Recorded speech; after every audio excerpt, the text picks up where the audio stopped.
जय श्री कृष्ण, जय श्री कृष्ण। श्री हरि प्रबोधिनी एकादशी का महात्म। श्री युधिष्ठिर जी पूछते हैं, हे श्री कृष्ण मानद, कार्तिक शुक्ल पक्ष में जो एकादशी होती है उसकी महिमा बताइए।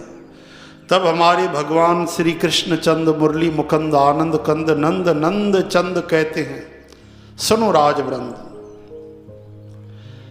कार्तिक के शुक्ल पक्ष में जो एकादशी होती है उसका जैसा वर्णन लोक सृष्टा ब्रह्मा जी ने नारद जी से किया था वही मैं तुम्हें बतलाता हूं। नारद जी ने कहा, पिताजी, जिसमें धर्म कर्म में प्रवृत्ति कराने वाले भगवान गोविंद जागते हैं, उस प्रबोधिनी एकादशी का महात्म बतलाइए। तब ब्रह्मा जी ने कहा, मुनि श्रेष्ठ, प्रबोधिनी का महात्म पाप का नाश, पुण्य की वृद्धि और उत्तम बुद्धि वाले पुरुषों को मोक्ष प्रदान करने वाला है। समुद्र से लेकर सरोवर तक जितने भी तीर्थ हैं वे सभी अपने महात्म की तभी तक गर्जना करते हैं जब तक कि कार्तिक महीने में भगवान विष्णु की प्रबोधिनी तिथि मतलब श्री हरि प्रबोधिनी एकादशी नहीं आ जाती। अर्थात ऐसी महिमा है, अपार महिमा। प्रबोधिनी एकादशी को एक ही उपवास कर लेने से मनुष्य 1000 अश्वमेध 100 राजसूय यज्ञ का फल पा लेता है। ध्यान से सुनिएगा, एक एकादशी से 1000 अश्वमेध यज्ञ और 100 राजसूय यज्ञ।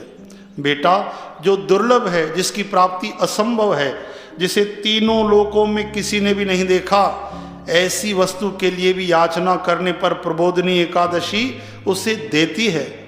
भक्ति में भरकर उपवास करने पर मनुष्यों को हरि प्रबोधिनी एकादशी ऐश्वर्य, संपत्ति, उत्तम बुद्धि, राज, सुख सब प्रदान करती है। मेरु पर्वत के समान जो बड़े बड़े पाप हैं उन सबको यह पाप नाशनी प्रबोधिनी एक ही उपवास से भस्म कर देती है। पहले के हजारों जन्मों में जो पाप किए गए हैं उन्हें प्रबोधिनी की रात का जागरण रुई की ढेरी के समान भस्म कर डालता है। जो रात को कीर्तन करते हैं, गोविंद बोलो हरि, गोपाल बोलो राधा रमण हरि, गोविंद बोलो। जो लोग प्रबोधिनी एकादशी का मन से ध्यान करते और इसके व्रत का अनुष्ठान करते हैं, उनके पितर नरक के दुखों से छुटकारा पाकर भगवान श्री विष्णु के परम धाम को चले जाते हैं। ब्राह्मण अश्वमेध आदि यज्ञों से भी जिस फल की प्राप्ति कठिन है वह प्रबोधिनी एकादशी को जागरण करने से अनायास ही मिल जाता है। सभी तीर्थों में नहाकर स्वर्ण और पृथ्वी दान करने से जो फल मिलता है वह श्री हरि के लिए जागरण करने भर से मनुष्य सब प्राप्त कर लेता है। इसलिए रात को हरि कीर्तन का जागरण जरूर करना चाहिए। कथा कीर्तन जैसे मनुष्यों के लिए मृत्यु अनिवार्य है, उसी प्रकार धन संपत्ति मात्र सब की सब क्षण भंगुर है। ऐसा समझकर एकादशी का व्रत अवश्य करना चाहिए। तीनों लोकों में जो कोई भी तीर्थ संभव हैं वे सब प्रबोधिनी एकादशी का व्रत करने वाले मनुष्य के घर में मौजूद रहते हैं। कार्तिक की हरि प्रबोधिनी एकादशी पुत्र और पौत्र प्रदान करने वाली है। जो प्रबोधिनी को उपासना करता है वही ज्ञानी है, वही योगी है, वही तपस्वी और वही जितेंद्रिय है, और उसी को भोग और मोक्ष की प्राप्ति होती है। ब्रह्मा जी कहते हैं नारद जी को, बेटे, प्रबोधिनी एकादशी को भगवान विष्णु के उद्देश्य से मानव जो स्नान दान जप होम करता है वह सब अक्षय होता है, मतलब कभी खत्म नहीं होता। जो मनुष्य उस तिथि को उपवास करके भगवान माधव की भक्ति में भरकर पूजा करते हैं वे 100 जन्मों के पापों से छुटकारा पा जाते हैं। इस व्रत के द्वारा देवेश्वर जनार्दन को संतुष्ट करके, राजी करके मनुष्य संपूर्ण दिशाओं को अपने तेज से प्रकाशित करता हुआ श्री हरि के वैकुंठ धाम को जाता है।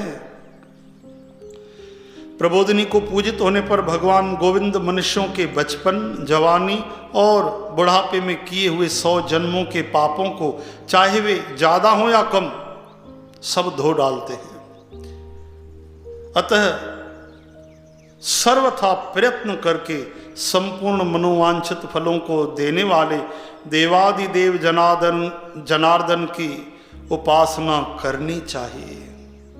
बेटा नारद, जो भगवान विष्णु के भजन में तत्पर होकर कार्तिक में पराय अन्न का त्याग करता है, वह चांद्रायण व्रत का फल पाता है। जो हर रोज प्रतिदिन शास्त्रीय चर्चा से मनोरंजन करते हुए कार्तिक का महीना गुजारता है, वह अपने सभी पापों को जला डालता और 10,000 यज्ञों का फल पाता है।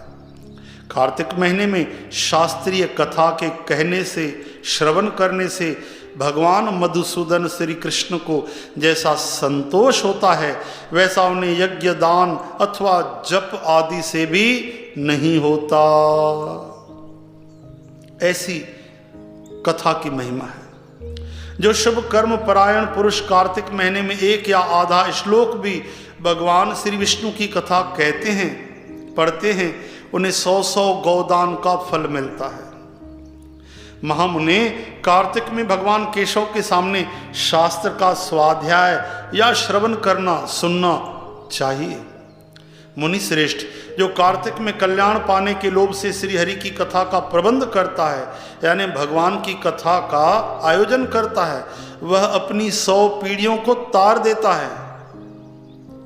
जो मनुष्य सदा नियम में रहकर कार्तिक महीने में भगवान श्री विष्णु की कथा सुनता है, उसे सहस्त्र गौदान का फल मिलता है।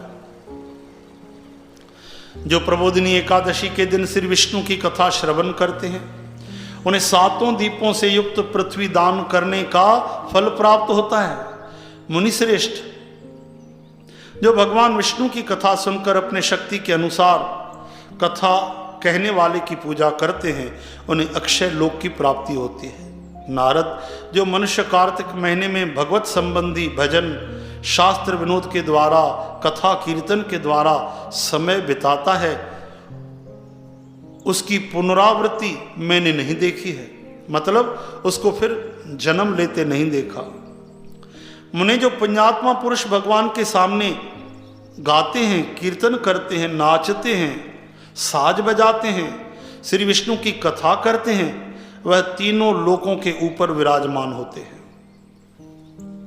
मुनि श्रेष्ठ, कार्तिक की प्रबोधिनी एकादशी के दिन बहुत से फल, फूल, कपूर, अर्गजा, कुमकुम के द्वारा श्री हरि की पूजा करनी चाहिए।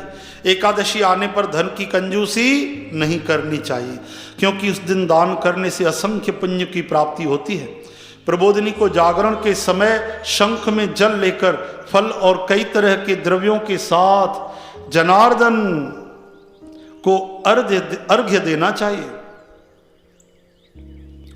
सभी तीर्थों में स्नान करके और सब तरह के दान देने से जो फल मिलता है, वही प्रबोधिनी एकादशी को अर्घ्य देने से करोड़ गुना होकर प्राप्त होता है।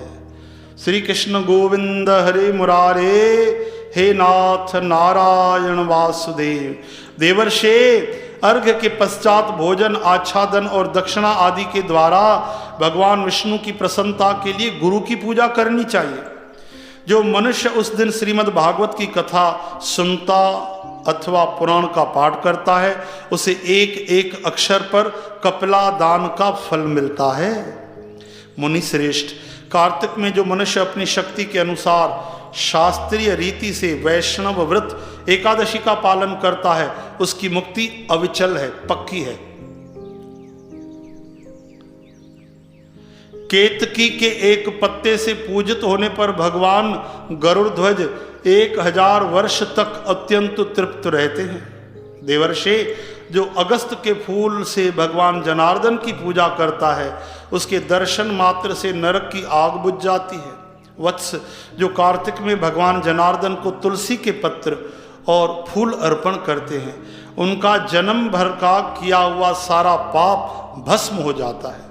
मुने, जो प्रतिदिन दर्शन, स्पर्श, ध्यान, नाम कीर्तन, स्तवन यानी स्तुति करना, अर्पण करना सेचन करना, नित्य पूजन और नमस्कार के द्वारा तुलसी में यह 9 प्रकार की भक्ति करते हैं, वे कोटि सहस्त्र करोड़ों हजार युगों तक पुण्य का विस्तार करते रहते हैं, अर्थात उनके पुण्य बढ़ते जाते हैं। हरे राम हरे कृष्ण। ये नवधा भक्ति, नवधा तुलसी भक्तिम ये कुर्वन्ति दिने दिने युग कोटि सहस्त्राणी तन्वंती सुकृतम मुने। फिर से सुनिए कि तुलसी माता की सेवा हर रोज जो तुलसी जी के दर्शन करे, तुलसी जी को स्पर्श, तुलसी जी का ध्यान, तुलसी माता के नाम का कीर्तन करे, स्तुति करे, प्रार्थना करे मतलब, और अर्पण करे, भगवान कृष्ण के चरणों में तुलसी पत्र चढ़ाए, जल चढ़ाए, सेचन करे, रोज पूजा करे और नमस्कार करे। ये तुलसी माता की नवधा भक्ति है। हे नारद, सब तरह के फूलों और पत्तों को चढ़ाने से जो फल होता है वह कार्तिक महीने में तुलसी के एक पत्ते से मिल जाता है। कार्तिकाया देख प्रतिदिन नियम पूर्वक तुलसी के कोमल पत्तों से महाविष्णु श्री जनार्दन का पूजन करना चाहिए। 100 यज्ञों द्वारा देवताओं का यजन करने और अनेक तरह के दान देने से जो पुण्य होता है वह कार्तिक में तुलसी दल मात्र से केशव की पूजा करने पर प्राप्त हो जाता है। बोलो श्री वृंदा विपिन बांके बिहारी लाल भगवान की जय। श्री एकादशी मैया की जय। तो मेरे भाई बहन, ऐसी अनंत महिमा एकादशी की, तुलसी माता की और भगवान नाम कीर्तन और कथा की, तो बड़ भागी ते जन जग माह सदा सदा हरि के गुण गाएं। ये भगवान के वचन है, विश्वास करिए और खूब भक्ति करिए। हर एकादशी को भक्ति योग करें, एकादशी का पालन करें। जगत गुरु श्री चंद्र भगवान की जय। बाबा भगत राम साहब की जय। जय श्री कृष्ण। ये पवित्र महात्म सबको जरूर सुनाइए और सबको श्री हरि के चरणों से जोड़िए। जय श्री कृष्ण।